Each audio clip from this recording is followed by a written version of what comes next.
Rolling. Boom. What's up, y'all? My name is Ian Edwards, and welcome to the Soccer Comic Rant. And just had a few games this weekend. Didn't do full schedule because the Queen was being buried today, and the amount of police in England could not facilitate the funeral and all the games. So it was like a light schedule. But we're going to discuss those games, or more likely talk about like where is everybody at in the table 6 games in or 7 games in. I guess some teams are 6 and sometimes teams are 7. And what do we expect to happen like to these teams based on what we've seen so far? Transfer windows closed, international break, and some games are being called off. And we'll talk about it all. If you're watching on YouTube, just if you got any questions, just leave a comment. If you dispute anything that we say or have an idea, just leave it there and we'll respond. I want to introduce one of our regular co-hosts, Neil Chakravarty. All you can see now is just the lower half of his face. Oh, I'm so sorry. And Neil be leaning in. I don't know if you know, you're half off screen every week. Stand-up comedian, San Diego, Chelsea fan. What up? I'm good. Such a peaceful week. Thank you to the Queen. Such a what? Such a peaceful week. Thank you to the Queen for giving us a proper preseason to Graham Potter. Yeah, giving him time to like acclimate and install the system. Yeah. All part of the plan. Oh, strong words. And we got Lee Hudson, stand-up comic from England, Southampton fan. What up, Lee? Hey. What's going on, fam? Nothing today. Absolutely nothing because of the funeral. There was nothing happening in this country today. So what time did the funeral start? It has to be like one of the longest funerals in the history of funerals. Oh, it started at like 6:30 a.m. I think. The main, like the closing of the queue for people to see her, and then it went all the way through till like 7 this evening, I think.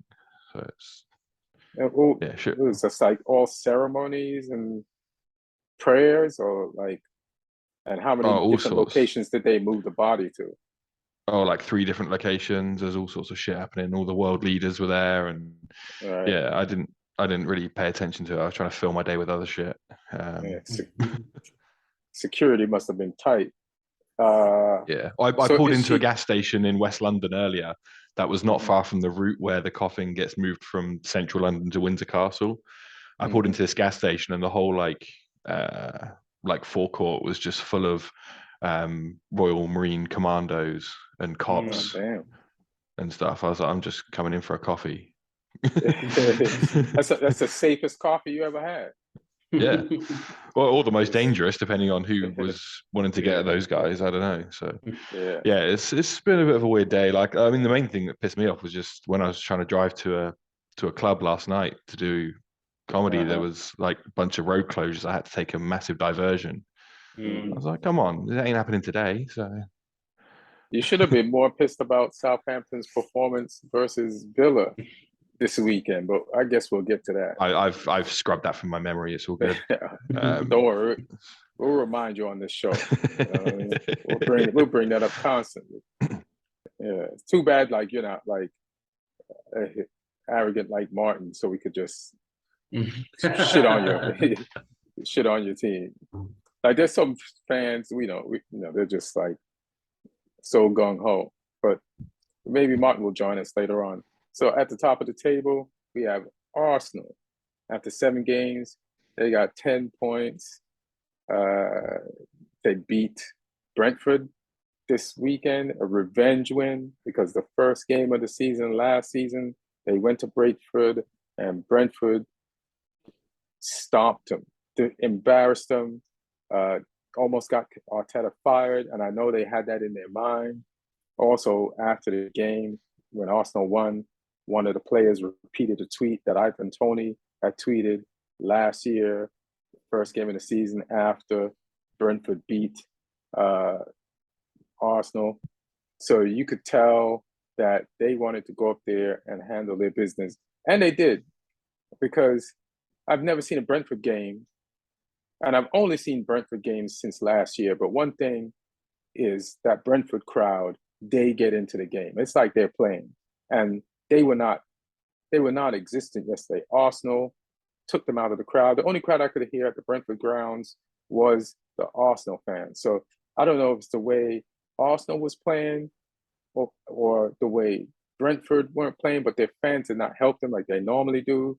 And if you take the Brentford fans out the game, you have a good chance of beating Brentford. And that's what Arsenal did. They beat Brentford. And now they're at the top of the table after one loss. They're back. What do you guys think of Arsenal so far and where they're at?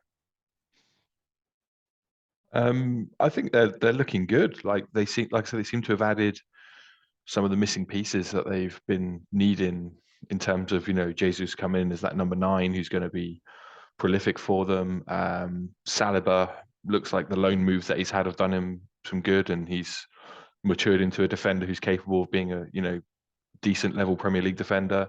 And the players who were there previously just get better each year. Like we've said it before, like Saka or Odegaard, people like that. Even Xhaka is playing on a better level than he has been in recent years as well. So they're looking good. I don't think they're going to stay top. I don't think they're going to win the league. I fancy. Are you sure this is your chance to be a maverick and say Arsenal's going to win the league, and then if they win the league, you're the guy they go to every year for who's going to win the league?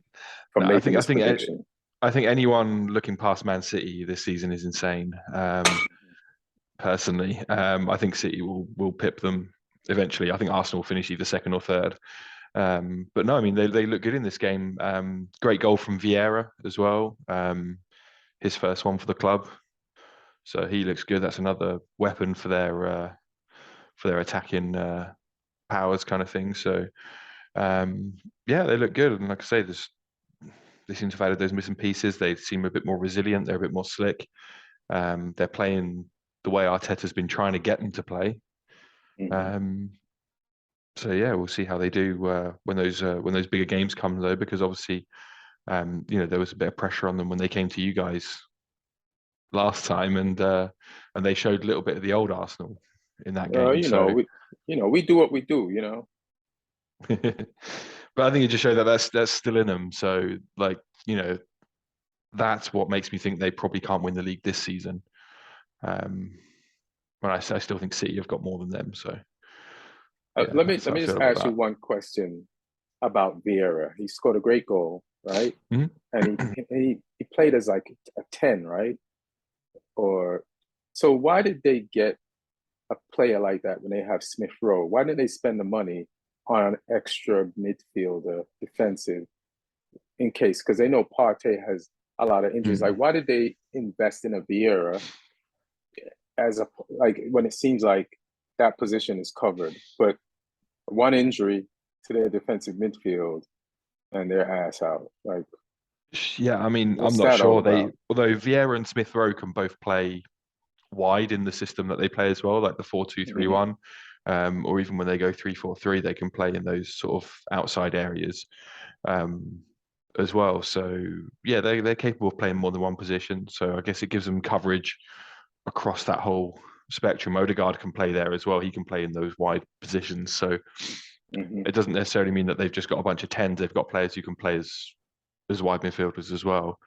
But yeah, I agree. They still should have strengthened in that central midfield area, because I guess they've got players who can play there. So obviously Xhaka, Partey, Lokonga, and El Neni, but one more real quality addition there probably could have given them a bit of extra edge in certain games. But yeah, we'll see. I mean, proof in the pudding will be the end of the season, so we'll see what happens. But like I say, I'm not backing them to win the league. What you think about Arsenal, Neil? You think they can win it? No, I mean, I think pretty similar to what Lee was saying, that it's tough to look past Man City this season. And I woke up at 4:30 this weekend to see Man City. I didn't wake up. I'm sorry. I stayed up 4:30, Oh and yeah. just half hour, because I just wanted to see, like, it's kind of like that thing when you sometimes, get a little bit of pleasure from your own pain. Like, how much Uh-huh. more painful can it get? Like, let me just see what this Alan guy does one more week. And or maybe like, this is the week that it doesn't work for him. But yeah, he is pretty brutal again. And Grealish got a goal. And there was this one moment where Haaland just kind of like, he swatted some guy off, like, who was trying to track him, almost like he was swatting a fly. He is a cheat code. Anyway, so I that's the reason why I feel like nobody will come close.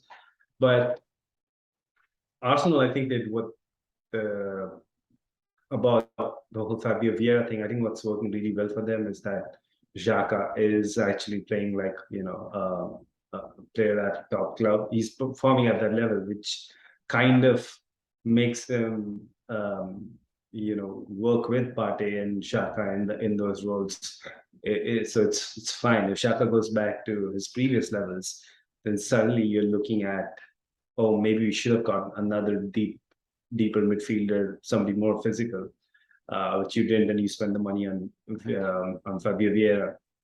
But I mean, they, like, even last season, if you see Arteta's style of play, it was heavily dependent on these number 10s contributing a lot with goals. So I think it makes sense to invest in that part of the pitch that's going to win you, that you think is going to win you the most points.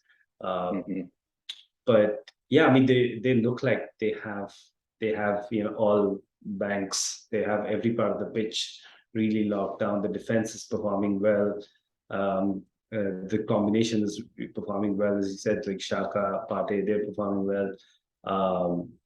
Even like the way they're getting goals, it's very almost like those classic Premier League teams that win Premier Leagues, where you have the number 9 scoring goals, you have defenders popping up with goals, you have box to box, or almost like these attacking midfielders taking long range shots, and we saw that all in this last game.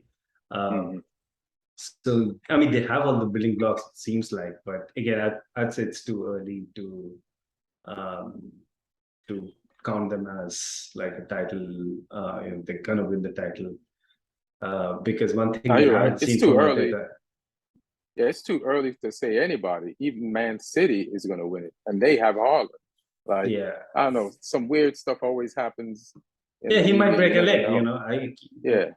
I keep saying it, like, he might break a leg.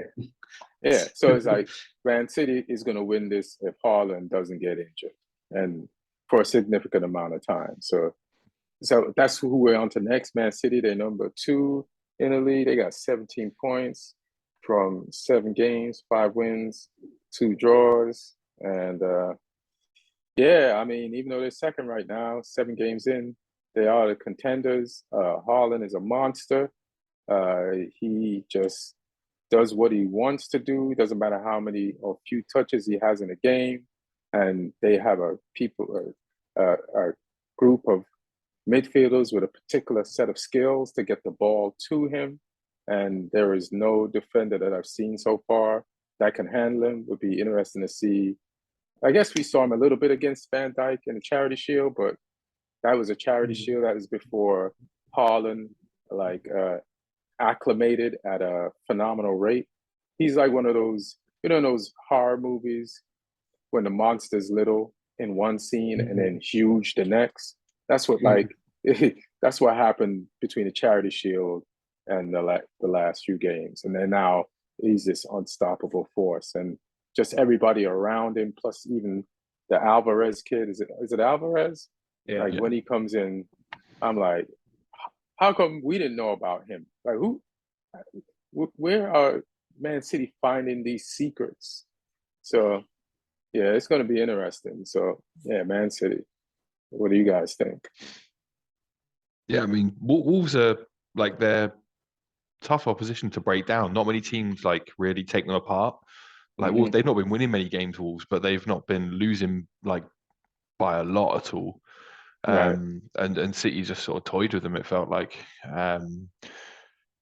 like Grealish got on the score sheet and played well, that might sort Yeah. of take a little bit of the heat off of him, because I think like he doesn't get criticised maybe as much as he should have for some of his performances, because the team was playing well. Whereas like players at other clubs, if they're not playing well and the team's not playing well, like Nunez at Liverpool, for example, is getting loads of shit because the team aren't playing well as well. Whereas you can kind of hide a little bit if the team is playing great, like City are. But no, Grealish looked good. Foden took his goal really well, the little flick from the great cross from De Bruyne. De Bruyne looked quality again as normal. Just everything he does has class. And then, I mean, the Haaland goal, like he showed the other side of his game where he can just run at people from outside the box and finish on his weaker foot as well. That finish. Yeah, the guy's just he's gonna score goals however possible. So yeah, just routine for City, isn't it? Really, these sort of games now where they just turn up and win without breaking a sweat. The red card I thought was deserved as well. It's dangerous play. Karate kicking someone in the chest. That's that was crazy. It's also stupid that if you have to do that, you should do it on Haaland and save the rest of the league. So double red card is for just not only being violent and stupid. Neil's desperate for this Haaland injury just to make things interesting, isn't he? That's Graham Potter's coaching plan for some other team to break Haaland's leg or Haaland to break his leg somehow. Yeah. But that's Graham Potter and Chelsea's and Todd Bowley's new plan to get. There was a period in the game though, which I felt like Wolves have a shot at getting at City. I somehow feel like the way the City are playing this season, they're more open than they have been in the past couple of seasons. It was just before that second goal. Wolves had a lot of chances. They had a lot of possession too, and they were able to, get a few times getting behind the Man City line. But yeah, I mean, obviously they don't have the finishing prowess of Man City, so nothing really happened. But I felt if they kept it tight for a little bit more time, maybe they could have made things interesting. But yeah, that goal again, I think that was probably one of the easier goals Haaland could have had, because both the defender and the goalkeeper completely, they didn't play the percentages well on that.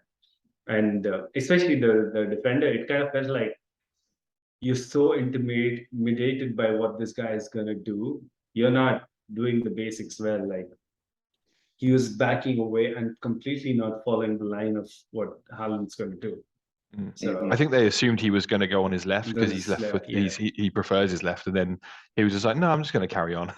Yeah, he kind of almost like scuffed the shot, but it still, it still felt unstoppable. Yeah. Like he used the defender and disguised that ball into the back of the net. Yeah, I don't know. Man City, I mean, it's going to be interesting how long it's going to take in the league for them to get to that top spot, because usually Pep teams have shown last couple of years they start off pretty slow, and by middle of the season, that's when they actually kick into top gear. All right. What do you guys think about your favorite team, Tottenham? Your favorite team to hate? Tottenham, third, 17 points, plus 11 goals. Heung-min Son, who's been having a rough season, finally kicked in, got a hat trick.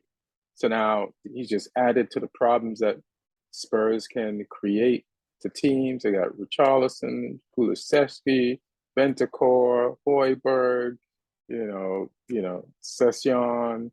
The only shaky guy, and he's given good performances, is Emerson Royal. He's a little suspect. He's capable of making some issues. It's like a little bit more disciplined. Aurier, like out there, but they've been doing good. What do you guys think of Spurs? Yeah, I mean, good win for them without actually really playing well again. Like, Leicester just collapsed. Leicester were giving it a good go. Leicester were playing all right to begin with. They scored their goals. conceding 2 to Leicester's not a good sign for Spurs.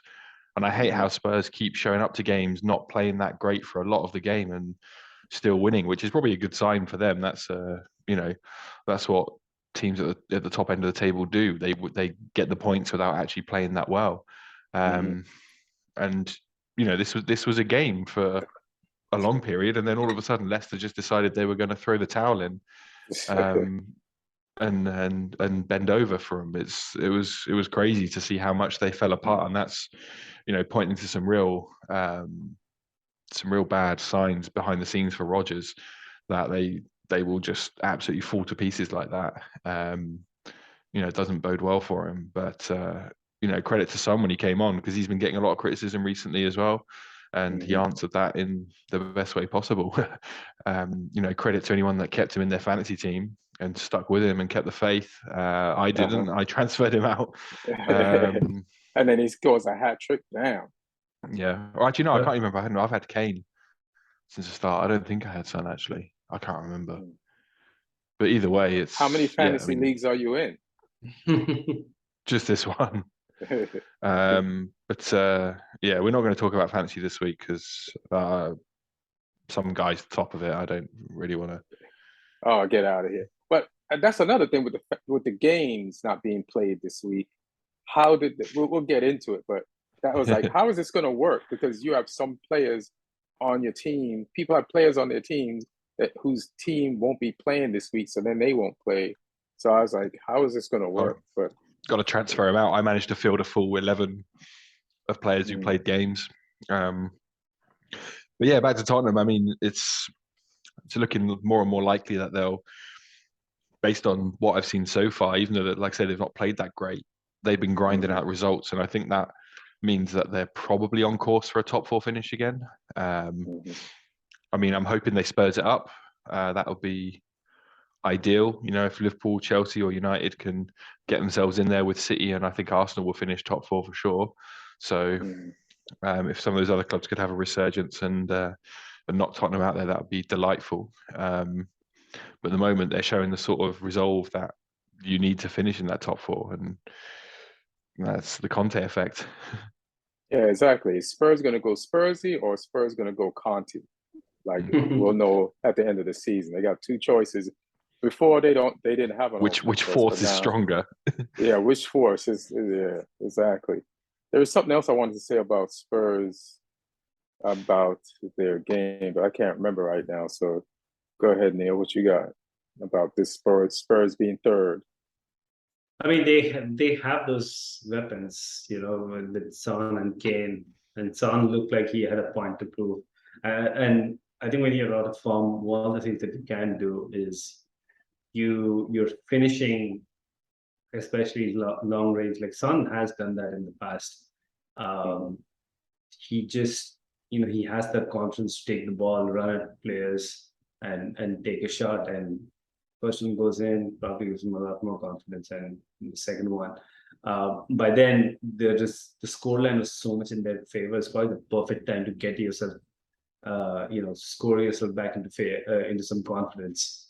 And that's pretty scary because Son and Kane on form, they can pretty much drive a Conte team, because a Conte team is going to be solid at the back. It's just sometimes they can get bogged down in games, and but these two are probably, I know Haaland's coming now, but generally speaking, these two year over year have shown that they can finish to a level that's unseen in the Premier League. They don't require a lot of chances to score goals, and so they can. I mean, I at the beginning of the season I had counted Spurs as an outside title challenger, and it might still happen. Oh yeah, I had them in the top 4, top 5. I think top 4 for sure. My thing with Spurs is, so I guess my thing is not with Spurs, since we're talking about Spurs and Spurs playing Leicester. Like, I feel like some of the stuff, first of all, that defense is like inexperienced, and Neil was saying how Son ran at those defenders, but I felt like more like they escorted him to the spot that he wanted to shoot from, and he should have celebrated with them more than his teammates after that goal. You know, because they were like, "Where do you want to shoot from there? All right, we'll just get out of your way and back off and let you. Is this your spot? Get to your spot. Can you see it, Frank? Can you get a good shot? Yeah, It was like a DP on a movie set setting up the shot for the director. The way they backed off. But I have a feeling Brendan Rodgers doesn't want to quit, but he wants to get fired. I feel like he feels like he's used to being treated better or coach a team that can that has a chance. And this is not where Leicester's going right now, especially not this season. So he's like, what does Brendan Rodgers have to lose? Like, I was talking to Lloyd, and it's like if Gerrard had lost this weekend against Southampton, he would have been on a chopping block, and those fans would want Brendan Rodgers, and that team is willing to spend money, and that's what Brendan Rodgers wants. So he won't quit, even if he wants to, because he wants to get paid out. But like, if you like just like a player wants to go to a better team or a team that's gonna like challenge and spend some money, he's probably thinking that, and the only way to get out of it and get paid at the same time is to get fired. It's like nobody's gonna think Brendan Rodgers is a dud. They're gonna know that the team didn't spend money, and they're gonna blame it on the whole thing and not just him, But if you look back a couple of years ago, or even maybe 12 months ago, Brendan Rodgers' stocks were at a level where he was being talked about for the United job. He was being talked about for, if Arteta gets sacked at Arsenal, like when the whole Nuno, Jose, Mourinho stuff happened at Tottenham, he is being talked about. So he's definitely not going to get those jobs anymore. So he's now, he's not even going to get the second level of jobs, like maybe like West Ham or something like that. So Aston Villa, last 3 seasons, has finished below Leicester. So he's kind of almost going to make a lateral move, or maybe slightly lower. Like, I see a point about spending more. He just wants to go somewhere that's ambitious. And then he could tell them what players to get and improve the squad his way and have a chance. It's like, I just don't think he wants to stay with a team that's in financial difficulty. He's not there for better or for worse, or richer. He's there for richness and in health. He doesn't want those no parts of those other part of those wedding managerial vows. That's what it feels like. Why are they in the financial trouble anyway? I don't remember them to have bought a lot of players, and they always make a lot of money from transfers. I think the direction of the club has changed since the owner died in that crash, and then I think COVID too. But because Everton have COVID problems, but like you said, I don't remember them spending so much money that they should be in trouble now. It's just a directional change. Let's go to Brighton Hove. They're 4th, and they got 13 points. But my thing with them is they were 4th. Well, the good thing is they're 4th, and they didn't play any games this week, so they didn't even, I don't think they moved. Maybe Spurs jumped ahead of them. Maybe they got the new manager. But they got a new manager, and now with the Queen dying, they got time to train, and then now it's the international break, and I don't think not that many Brighton Hove players are going away on international duty, so their new manager has a chance to do something. I missed it. Who is their new manager? Roberto De Zerbi, Italian manager. He was at Shakhtar Donetsk until the war broke out, and then his contract was cancelled. But before that, he was he made his name at Sassuolo in Serie A. He basically turned them into like a top half Serie A team. He got them into Europe, and they're not a big club, but he was really good at developing players there. They played like a really bold style of football as well. Like they would press all the big teams. They would try and play football against all the big teams. So I think in terms of attitude and ability, he's a really good fit for them. I don't know how his English is. They better be hoping that he's going to be like that first season Bielsa or something, or second season Bielsa, for first season in the Premier League Bielsa. Have you got a good translator? But everything he's done in his career, he didn't really make any great waves at Shakhtar, but he wasn't there very long. But everything he did at Sassuolo suggests that he can go into a club like Brighton and get them to punch above their weight the way Potter was. So on paper, it looks a really good appointment. You never know about these things until they work out, because someone was doing well in an environment in their home country with, players that they know, kind of thing, may not translate to another league. So we'll see. But like I say, on paper, everything he's done at Sassuolo suggests that he could do a good job at Brighton. So it's an interesting appointment. It's a good appointment, I think. I think he'll do well there. But there's no guarantees in football. Yeah, I like, based on what you said, like even if whether he works out or not, I think they picked the right profile person. And you got to get at least that part right, so that if it goes wrong, at least you could fall down on that sword. So it's like the same almost type of coach, modern football, the type of thing that Potter was trying to do. So the players the style won't change that much, and he'll do a lot of the things that Potter was already doing. So it looks good. What do you think about Brighton? I just still think they'll slip down the table, though. Oh yeah, I don't think they're finishing. I don't think they'll finish even top 8, or maybe scrape 8th. But I think they'll be comfortably mid-table, somewhere between sort of 13th and 8th. Right. Would be my prediction for them. Yeah, any Brighton thoughts, Neil? Yeah, it seems like the kind of move for a manager like the one they made when they appointed Potter in the first place. Get somebody who's up and coming. We got a fair bit of experience under his belt. Plays Boston football. I watched a fair bit of Sassuolo a couple of seasons ago when Jeremy Boga was there. So, and I never paid much attention to who the manager was, but they were almost always attacking, playing on the front, which is pretty rare for when they were, on the table. And it's not the typical Italian manager, which I guess it's changing a little bit. Like you see, even folks like Maurizio Sarri, they play a lot of one-touch, free-flowing football. So it should be interesting. I don't think anybody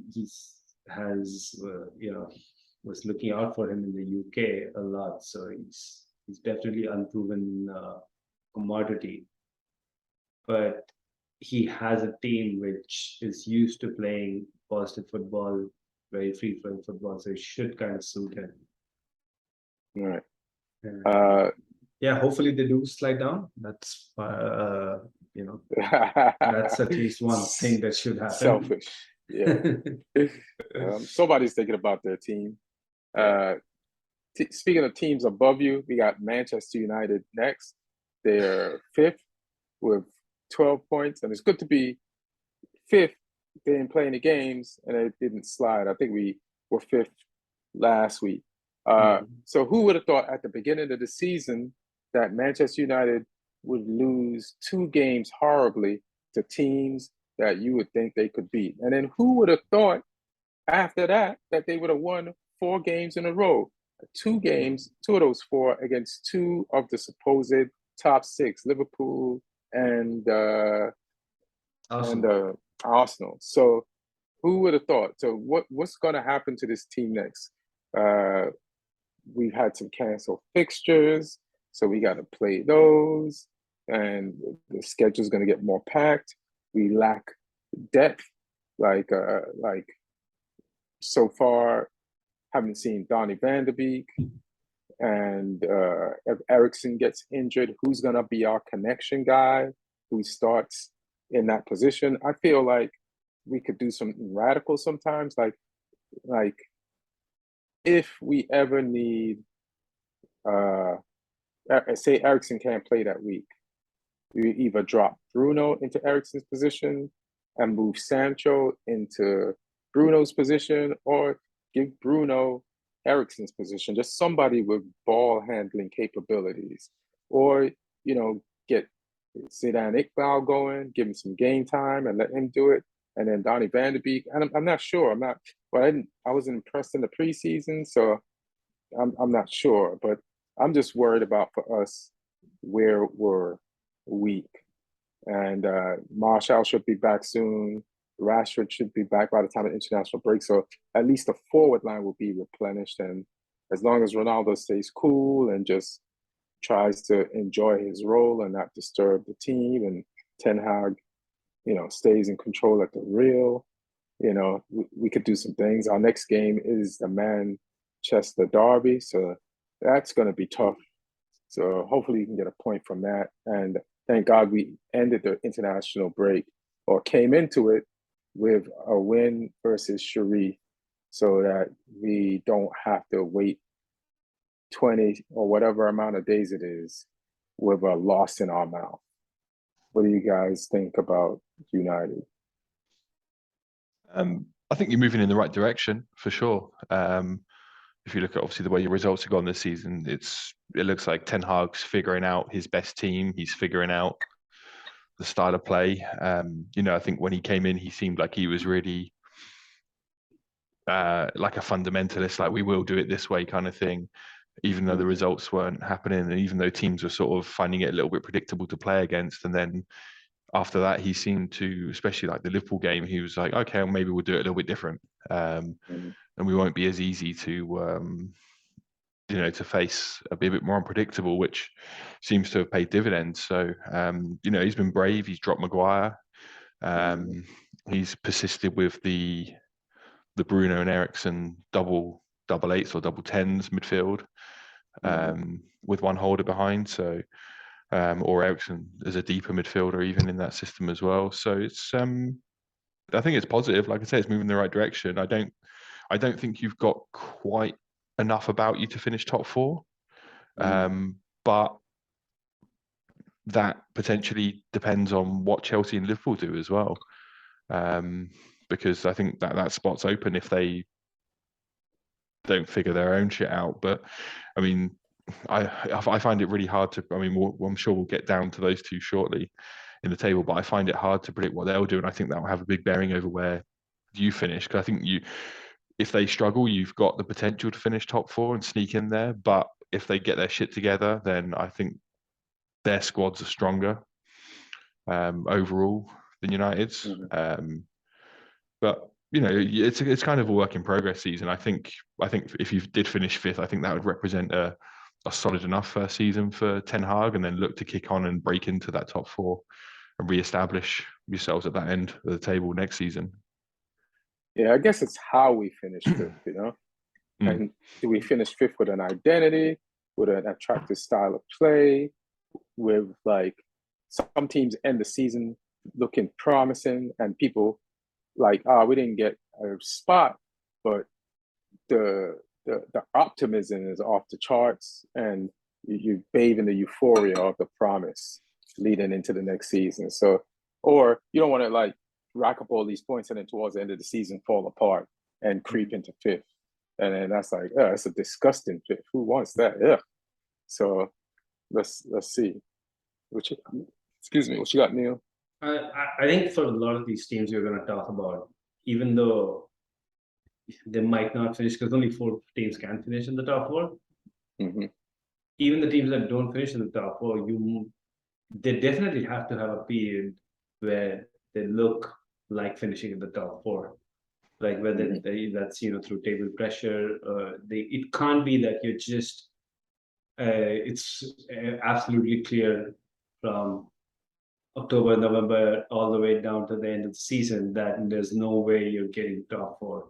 I think that would absolutely be a bad season. So you got to threaten at some point, and I think United will. You've always had the firepower up front. Like if things are clicking well, all these guys can get you goals. Sancho, Rashford, Ronaldo, Bruno. Like you have goal scoring midfielders. Bruno and Eriksen, and Anthony, Martial, new kid, Martial, Elanga, maybe a little unproven, but yeah, it definitely has the promise. And I love the way that he's managed to put Eriksen and Bruno together. I think that's my favorite style of midfield three, where you have a DM, and you have to the other two players are given a lot of license to get into forward areas, and he's doing that right now without even using the actual DM he will be using for the most of the season, which is Casemiro. So it can only get even more solid and locked down, and thereby giving those other two even more license to go forward. So yeah, I think he's doing everything right. So he saw De Gea trying to pass out the back a couple of times in the first few games, and he was like, "Fuck that! You stick to what you're good at, and we'll manage the rest of the players." So yeah, I think Lisandro Martinez, he's shown some good character coming back from a pretty brutal first couple of weeks in English football. Not just with all that's happening on pitch, like all the the media, the analysts, talking about his height and the lack of his frame and stuff like that. And he might still that might come back again, Yeah, as soon as somebody scores over him, they're gonna say, "We told you." And I said, everybody's been scored over, even mostly the people who nobody criticizes their height. So of course he's gonna get beat. Yeah, so it's gonna be interesting how he handles the entire season. The left back was Malacia, yeah. He looks a real promise, like that level of athleticism. I feel like for a fullback, that's half the job done. So yeah, he looks like somebody who can really provide that edge. With Luke Shaw, you always felt like he can easily slip back into old Luke Shaw. So yeah, I like most of the pieces that he's got going. It's just about whether he can sustain it as a combination for the whole season. I mean, it's my team. I like it. I like it, and I worry for it. But it's good to hear, like, you as a Chelsea fan, you just won the league more recently than us, I guess. Have you? And Champions League, and you have like world-class quality players on your team.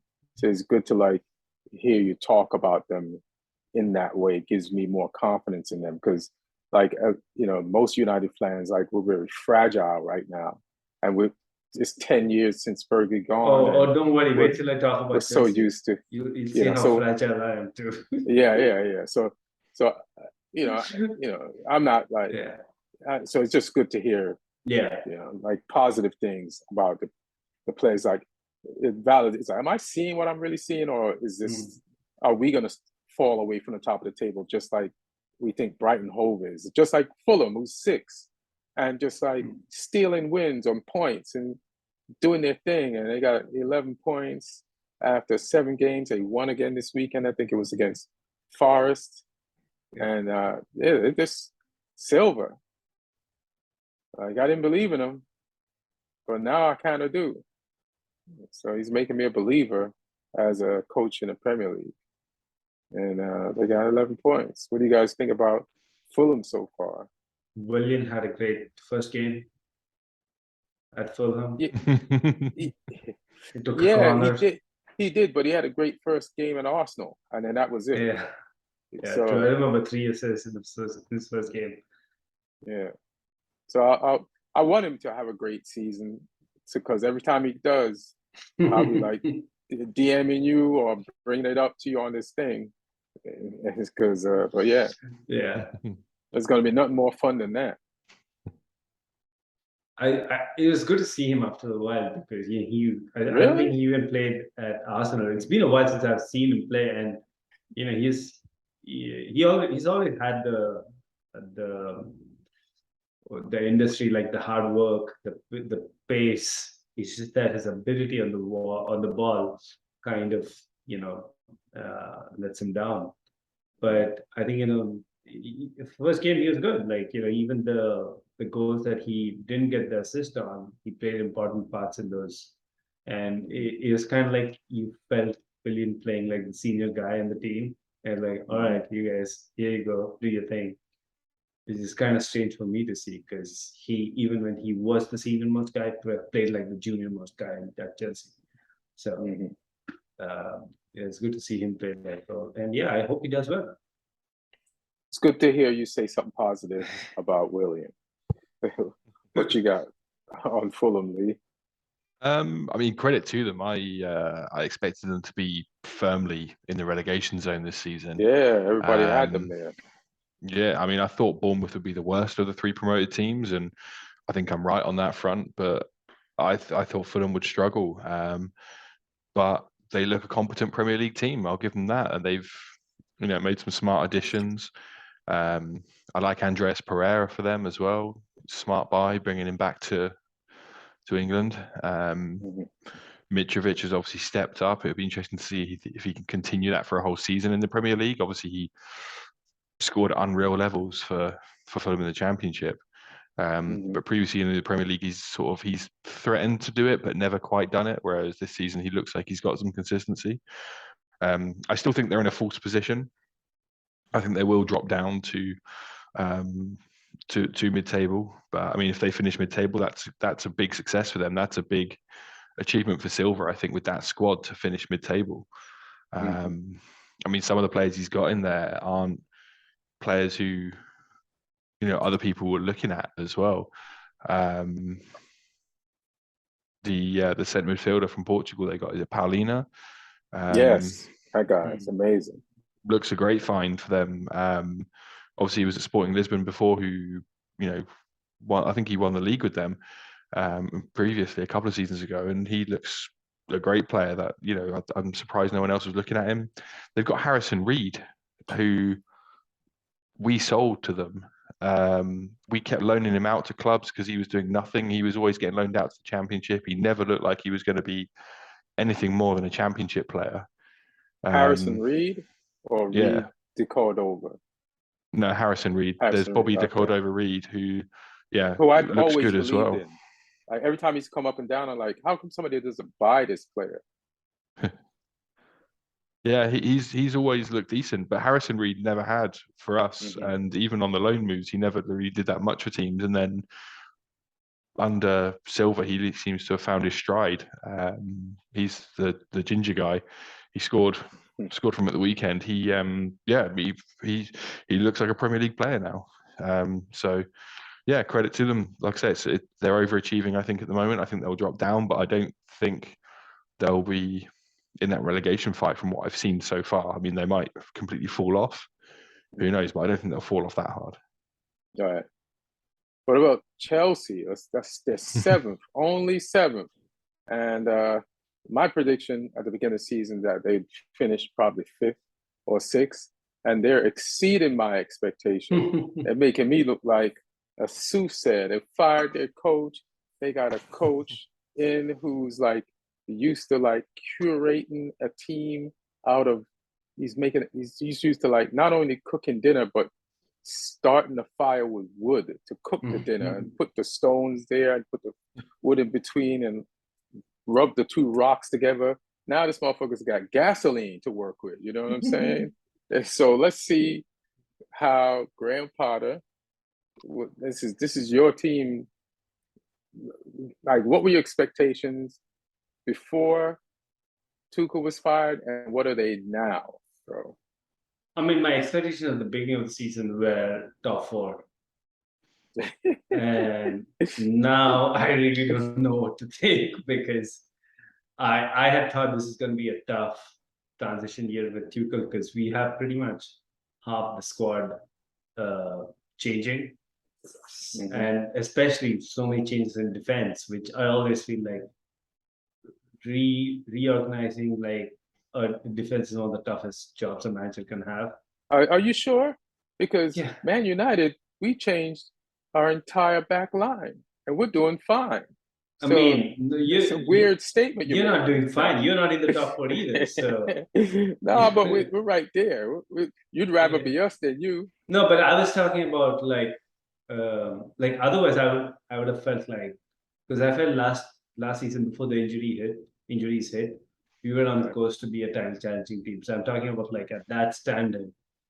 No, I know. Listen, sure. we're nowhere yet, but it's just it's just a great moment to throw that in. Like, who knows what's going to happen with us? Yeah. So I mean, you can still scrape top 4 by having a few pieces play well, but so now that we have all those challenges that I had thought of at the beginning of the season, plus we have a manager who's kind of having to start from scratch. So I don't know. Well, I mean, the good thing is we are not in the top 4, but our manager is in the top 4. Like we literally recruited somebody who's in the top 4. So I don't know. Your manager was before he got to Chelsea, and Brighton was slumming it. Brighton hasn't played since, so we can still claim him for now. So and we haven't really seen enough. We saw one game with Potter, a same formation, but a slightly different use of it with a winger playing as a wing back who happened to be our best player of the game. So I think Jude is still out there on Potter. Like, we don't really know how he's gonna use all these different players. Apparently last week, this Sunday, or I think Saturday or Sunday, we played a 2 p.m. kickoff game, like almost like a practice match. We played against Brighton at the Amex Stadium. Oh, get out of here! Behind closed doors. Yeah, and we won 2-1. Brighton's just giving you all the assistance you need.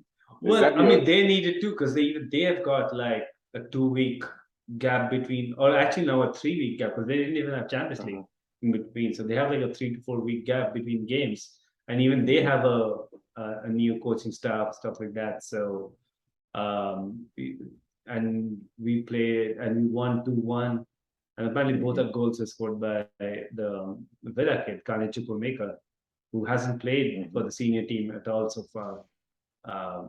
But so maybe there's some things there where, and again, Potter used both wing backs were wingers, Pulisic and Ziyech. So yeah, some indications as to where he's going with this team. But again, unless we see more, I really don't know what to think. I think in terms of analyzing our transfers so far, I think Sterling's been our best player this season. He has 4 goals and an assist in 5 games.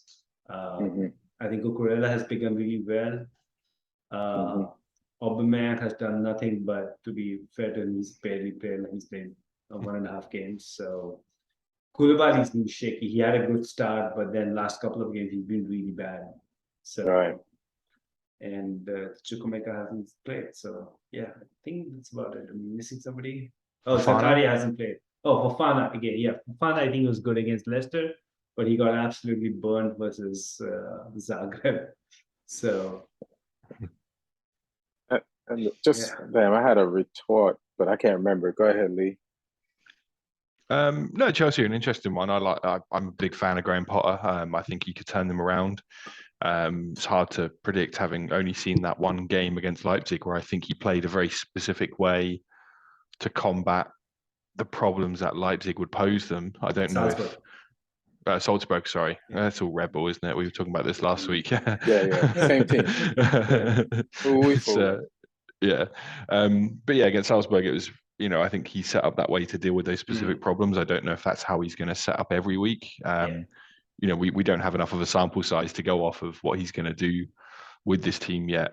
So it'd be interesting to see how you look, having had that longer period of his coaching, almost like that little mini preseason there. But I back him to be a success there. I like the guy. I think he's highly intelligent. I think he'll know what he needs to do with that squad. And I honestly I think you'll finish top 4. So let me ask you a question, Lee, right? So I was watching something, right? And they interviewed Joe Cole on Live at 5, right? Mm-hmm. So he was there when Ranieri was there. And then they came second in the league and got to the semifinals of the Champions League. And he feels like Ranieri,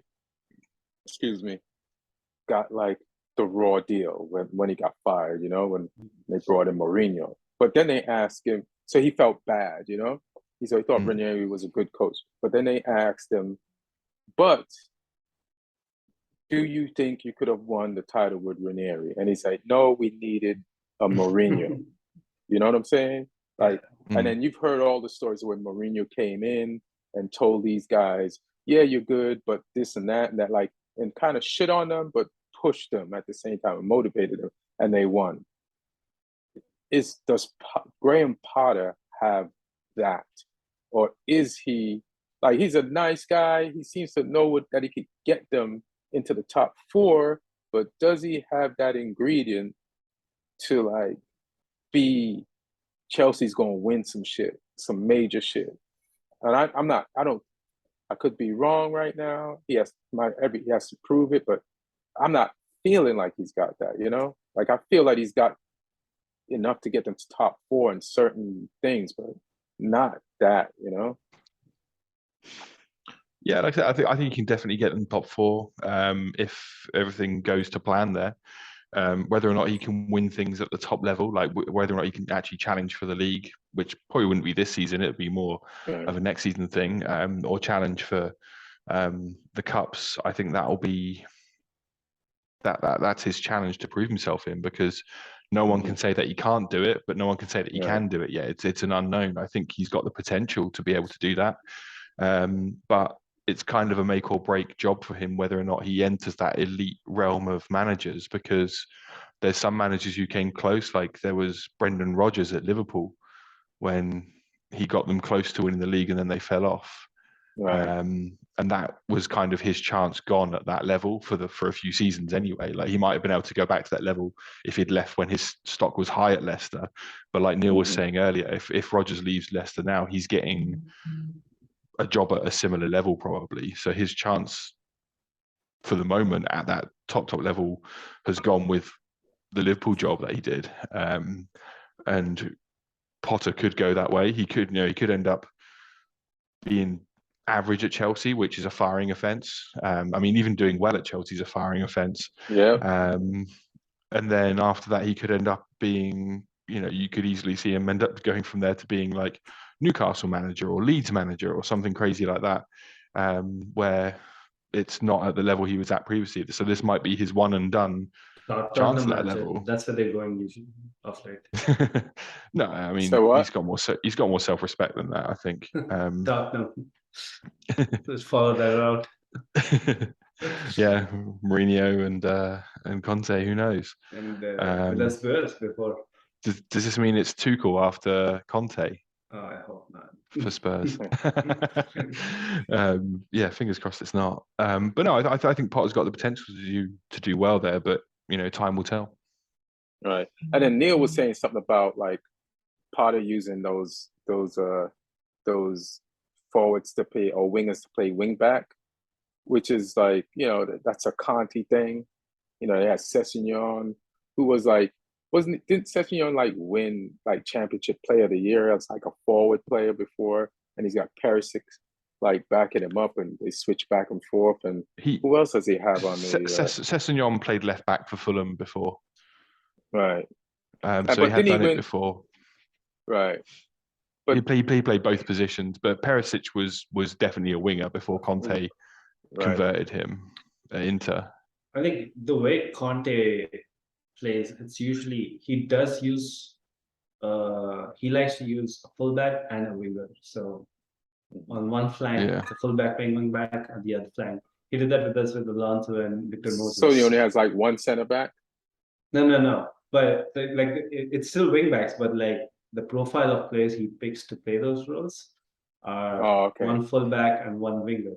But Okay. he doesn't pick the best winger or among the best wingers in the squad.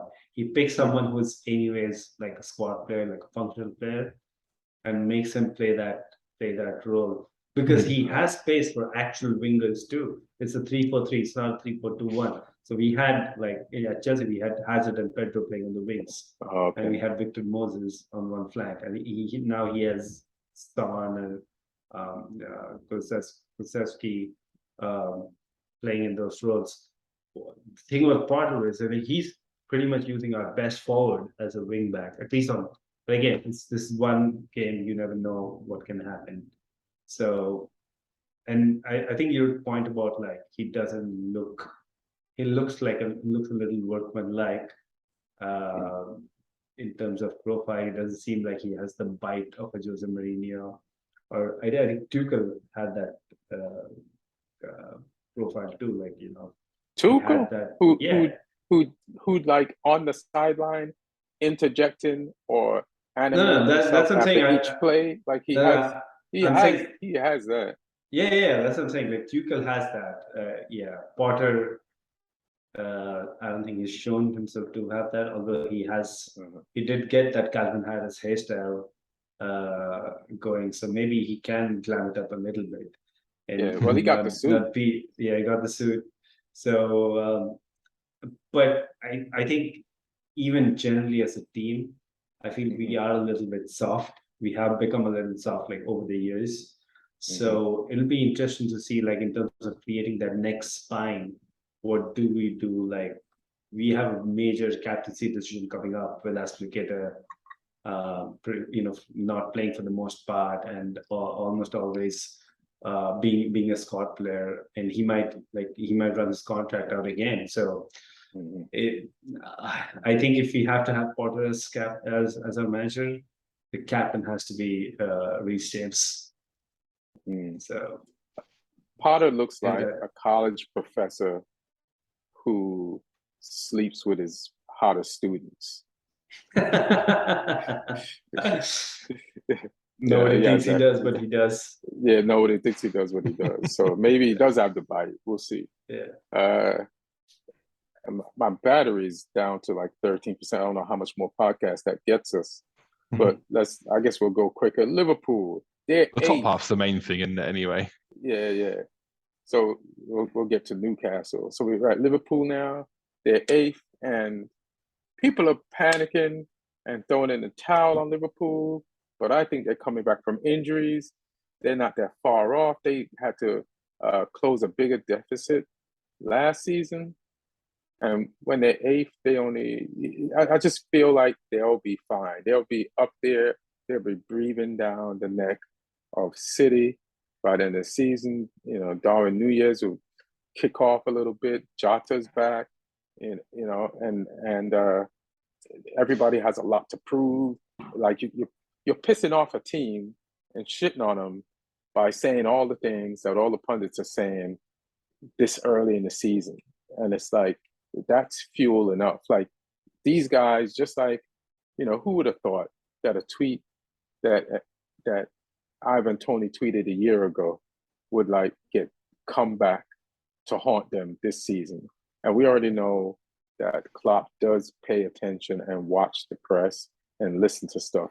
And he's going to throw this on the fire, everything that they're saying, because people are like, Liverpool is in chaos, is in panic. And this guy knows more than everybody. So this is how they have false nines in football? This is a false 8th. I feel like they're going to definitely go shooting up the table when everything gets started back. Yeah, go ahead, Lee. I would say I agree. I think they've hit their bottom. I think the Napoli game where they shipped 4 goals, I think that was probably their bottom. They've had those games, and I think the players are coming back. Thiago was back in the last game, and immediately they look better. Núñez, I think he'll get better and better. Salah seems to be starting to find some form, like you say. Jota's there. I think maybe Klopp has a little bit of work to do on the training ground to get the solidity back in that defense, because they've not had injuries in defense. I know they've been lacking players in front of them, but he needs to figure out, can they still do what they do as a team? We've said this before, like if they can't press from the front effectively, then they can't play the high line. It's suicide. So they just need to be a bit smart about what they do. But if he feels like he's got the players back to press, and they can, they've shown that in the past they can do it to such a high level. So, and players like Nunez, who should be able to go into that front line and press, because he's quite aggressive. So yeah, I think the only way is up for Liverpool. I think they're in I think like you say, it's false position is the best way to describe it. So I'm pretty confident they'll finish top 4 at the very least. If they can put some form together, they can get back into that title race as well. But they've got all the components there. We've seen them do it before. They've their squad, they haven't really lost anyone apart from Mane. So the rest of the pieces are still there, and they've got Nunez, who, like I say, I think will settle in and start scoring regularly. That red card kind of fucked him up. It kind of messed with his flow a little bit just as he was getting into his groove. So I mean, if I was a Liverpool fan, I wouldn't be overly concerned. It might not be their year to win the league, but I think they can definitely be up there, close to the mix, if not in it, within the next few weeks. Any thoughts, Neil? Yeah, I think Liverpool's going to be just fine. In fact, we're talking about Chelsea benefiting from this break. I think the team that actually will benefit is Liverpool, because in Chelsea's case, the break, there's a good side to it that Potter's getting time, but also it being international break, he's not going to have a lot of these players available. So the time on the training pitch is probably not going to be. He's not going to get that quality time on the training pitch.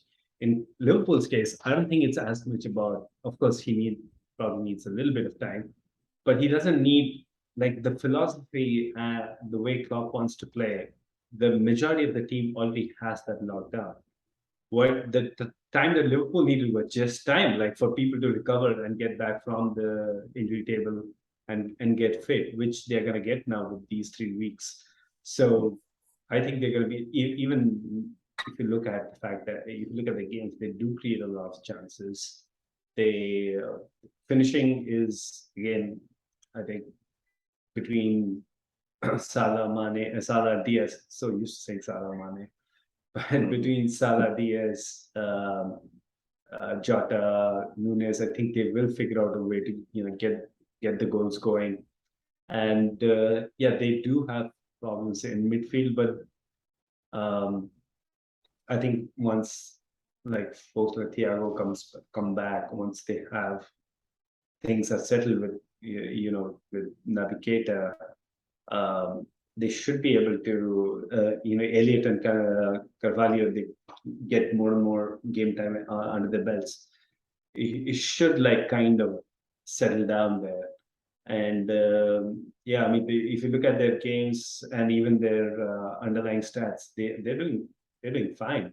They're just getting caught out with the high line, which I think they got to make a call as to what they're doing with that, because as long as that persists, teams are always going to keep attacking and that as a weakness. And there's only that many times that Alisson can save you. So I think Klopp just has to kind of figure out, his mentality is to play as a title challenging team. I think if the reality kind of settles in that, maybe this is not going to be that season, so you got to be a little more scrappy, then maybe that's the call he has to make. But not now. I think that was still too early to count them out as a title favorite. Or challenger. And that's Liverpool number 9. We talked about Brentford a little bit, and we talked about the Arsenal game, but they're 9, and that feels more like them, and they probably could slide down some more. Like they'll probably finish in the top of the bottom half of the table, and Ivan Toney got called up. It's funny, a lot of players that got called up took the day off, and then some of the players that didn't get called up, they were angered into just showing out. Like Sancho showed out, you know, and Ivan Toney and Bowen didn't do anything this weekend. Like, but it's good for Brentford, a team that got promoted last year, to have a player that got an England call up, and hopefully he does well. And I just don't, you know, Brentford fans, if you at a game, act like you at the game. Don't let teams like Arsenal off the hook like that. You play a huge part in your team's successes. Any Brentford thoughts? Not really. On top of that, I think you're right. They'll probably finish sort of upper bottom half. But yeah, I like what they do. You know, they're a difficult team to play against on their day. This weekend was not their day. Sure wasn't. And then Newcastle, they're 10th. They got 8 points. I thought they were doing better than this. This is supposed to be the moving year for them. I think they've had some good performances, but they, like the City game, for example, they played great, and they came out with a draw. So, yeah, it's not a good look to have 8 points after 7 games with the kind they've drawn 5 games out of 7, though, which is crazy. It's crazy. Yeah. It's bananas. It's like they got a backup. They got a forward now to replace what's his name when he gets injured, which he normally does, which he's injured now. Wilson. Yeah, they gotta close out these games. And but they play with great energy, and Bruno Gomez and Joe Linton is something to watch. We might not get to Everton, but you know, there's something that I believe that sometimes in the Premier League, like, you name the gender position of a player way too early in their career, you know, and just in football, period. Like, what's your gender? I'm a CDM. What's your gender? I'm a winger. What's your gender? What's your playing gender? I'm a goalkeeper. And then you know, you get a guy like Joe Linton, who was a forward. His gender was a forward, and then he transitioned into a central midfielder. And for Everton, that is what Frank Lampard is doing with Iwobi, and he's just as good at it as Joe Linton is being, you know. So, you know, it's just like, I also feel like Danny Welbeck. He doesn't get the goals, but he has I've said this before, he has the energy of a box-to-box midfielder. It's like, I think he was diagnosed with the wrong football gender. I feel like that motherfucker should drop back, but he's doing good as leading the line for Brighton Hove. But let's see what their new coach thinks of him, you know? Like, he doesn't have to score right now, but he creates a lot of problems and causes situations that get Brighton Hove goals. But like, I feel like there's other players who are in positions that they're not thriving at that could be, if they switched, could be better players in different positions. And it's starting to happen. You see it with some players. What do you guys think of Newcastle 10th? I guess Neil Lee said something. Yeah, if they convert those draws into wins, they'll finish higher up. Not much higher up, but I think they can finish like 7th, 8th. Yeah, I feel like they should finish in the top 10, maybe 10. Yeah, like you said. Do you want to do the fantasy league results? Let me just get that up.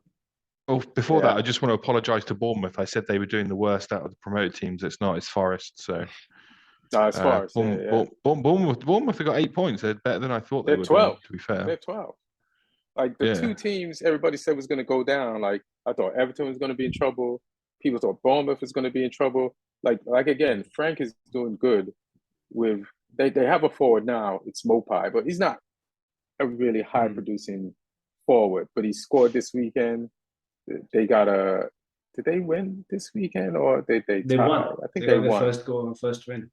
Yeah, beat West Ham. So yeah, West Ham, like they're doing better than a lot of teams. They're 13th. They, when what's his name comes back, they should Calvert Lewin. They could put convert some of those draws into wins. Funny thing is Lampard. I think his defensive record has always been his biggest criticism. They're I think in the top 3 defenses right now in the league. Yeah, those players are hustling for him, man. Yeah, which is like Everton is usually suspect. Like they'll show up one game and not 2 games, then show up one game and not 2 games. Their spine was always suspect. You couldn't really rely on them. This is the most reliable. And that's a good combination. They have like Tarkowski and Connor Cody. They got guys from teams that, even though that hustle. Yeah. And I think Brentford has me. They got McNeil. They got a bunch of players, even though they got them from Brentford, Burnley that went down. They're like, these guys are players, Premier League players. They're they're the guys that's on those ships and that get whipped, and they row the ship like they're from back in those days. So that's what Everton needed, that mentality.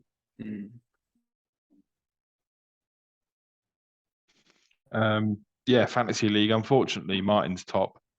How did he do this? After this week's games, he only got 4 more points than me, so he didn't do like that much better. But he had Eric Dyer and Saliba, who both scored goals. Bernardo. He captained Haaland. He had Kane as well. He had Jesus. But I mean, in terms of my team, I wasn't far. I captained Isak this week, who actually got more points than Haaland. They both scored 1 goal each, but Isak got some bonus points. I had Kane as well. Cancelo got 9 points for me. So I had a pretty good week. I'm up to 6th. I went up in the table, but Martin's top. Joachim Henriksen is 2nd, and Ollie Olenius is 3rd. So it's all change at the top of the table. Ian, you're down to 30th. I knew it. Out of 34. You had an okay week there. You got 6 because Martin got 66 points. I got 62. You got 60. So you had an okay week. You had like Grealish and Bernardo, who both got decent points for you. Saliba is in your team. He got 15 points. So you had a decent week. Neil's still rock bottom. Coburn, baby. I mean, shockingly, Solanke didn't score this week, so De Bruyne is the only guy doing anything for that team right this now. week, I finally thought I'm gonna Friday night, I'm gonna make changes to my team and do stuff. I didn't realize there was a game on Friday, so the thing. So it shut you out. Yeah, it shut me out. But I went to do stuff. You've got until the 1st of October now because of the international break. So get in there, make those changes. If you don't have a good amount of points after that game, you just never will. You have all the time in the world. You could change that team 20,000 times by then. Yeah. So, that's on you. And then begrudgingly, congratulations to Martin for being top this week. But congrats. Yeah, hopefully he spurs it up. Let them. I mean, to spurs it up, you have to have a promising start. Yeah, it's the hope that kills them. It's a part of the ingredients of spursing it up. Is like you have to have a promising start, so you have a long way to fall. So this is perfect. He's playing perfectly into our hands. Let's hope so. Is there anything else you guys want to talk about before you wrap up? Definitely not the Southampton game. So I'm good to skip over that. Yeah, let's get to that. Let's get to that. So Southampton played my boys' team, Lloyd. Yeah, playing is a generous that was term. an ugly game. That was an ugly game. Like Villa got a little bit better at playing football in the second half, but Jesus Christ, man, I was like, I thought it was just me. Then other people started commenting on. You commented, and I was like, all right. Because sometimes I get distracted. I'll be on the phone and like texting and DMing you guys and going back and forth. So I was like, why am I not interested in this game? And then everybody else, how they felt about it, let me confirm why I should have not been interested in it. What happened? It's an ugly goal to win an ugly game of football. Even McGinn, the Villa midfielder McGinn, said if that game was on TV, he'd turn it off. And he played in it. It was just bad. Like we weren't creative at all. I think we only had one shot on target, and it wasn't even a good one. Obviously, Villa, I don't think they were great either, but they had a chance that they put in the net, and that's what counts. Gerrard needed that win big time. So they've got that, but I don't think they played particularly well. We just didn't. We just played even worse. So terrible game of football. This is the frustration with being a Southampton fan, though, because we have those weeks where we play well and we beat Leicester. We played well against you guys, even though we lost. And we obviously beat Chelsea. The hopes go up and then it goes back down. It's the roller coaster of being a Southampton fan. As long as we don't go down, that's all I care about. But it's so frustrating when we have good results followed by real shit results. We can never seem to keep the good form going too long, which is good because our hopes don't go up too high. But yeah, it was not a game that is worth discussing any further. Lee, you need to know what high hopes feels like. It feels really good. Even though when you fall, even though when you have high hopes, sometimes you fall afterwards. The high is really good. That's why people do drugs. We only ever go up as high as medium hopes. That's But your high is like an LA thermostat. Like in the day, in the morning, it gets hot, and then at night, the desert cools everything off, and then the temperature drops like really low. You got to wear a jacket in the same day that you had on shorts. That's what your performance seems like for the season. You got anything, Neil? No, not really. Looking forward to a pretty boring couple of weeks. Yeah, it's not going to be boring. You're going to be like following every player that ever played for Chelsea, seeing if they played a practice game somewhere, seeing. I got to start watching the MLS because apparently Gaga Solina is having a good game, a good season. The goalkeeper that Chelsea bought. And send him back on loan. Who's he play for again? I think he's playing for the Philadelphia. I haven't seen him. Yeah, I haven't seen him play yet, but I was just reading up some stuff. Oh no, he's playing for Chicago Fire. Chicago Fire. And I think there's a big dust up in the MLS, and he's making a lot of big saves. So yeah, I gotta watch some of his games. Yeah, show some support, fam. Yeah. LFC is running away with the league. They got in the MLS. They got 64 points in the West. I think they had to dust up with Austin FC. I think they played Austin. I know Austin's second, but I'd have to figure out who they played. Let me see. They had a big fight.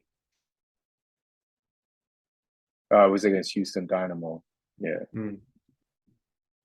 But they won. They beat Houston Dynamo 3-1 this weekend, yesterday specifically. But yeah, guys, I want to thank our producer, Aaron Brungardt, for helping us put all this together. Thank you guys for pulling up. And Lee, you got how many weeks to sit in this loss? And also look at Martin at the top of the table. And so sorry, man. Deal with that. And your queen died. Damn, man. This is just rough, bro. Yeah, I've got to sit tight till the 1st of October now. So hopefully England will play well in the meantime. But I mean, it's Nations League and I don't really give a fuck. Who are England playing? Germany and Italy. Yeah. Okay. So that'll be interesting, at least. Although I miss club football. I want club football back, especially with all these, obviously the cancelled weekend last weekend and stuff. So, yeah.